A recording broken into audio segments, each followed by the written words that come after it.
As large ocean states, Samoa and Norway has a lot in common.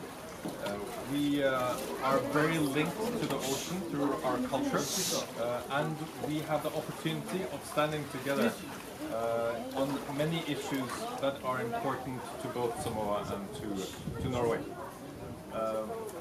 Your leadership internationally when it comes to climate change and taking care of the oceans in a better way has been commendable and something that we very much support in Norway.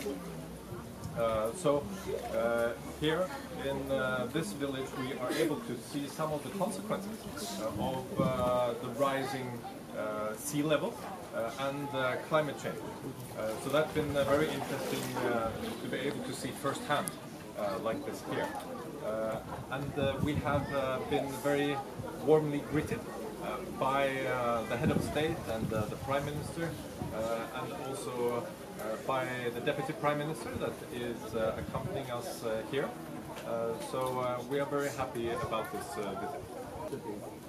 Yes, it's very dramatic. The theme of this visit is multilateral collaboration and oceans and climate change.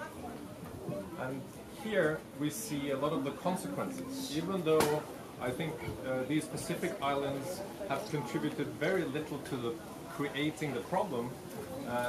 The consequences are very much felt here. So I think it's important to hear your side of the story and to really understand what's going on here.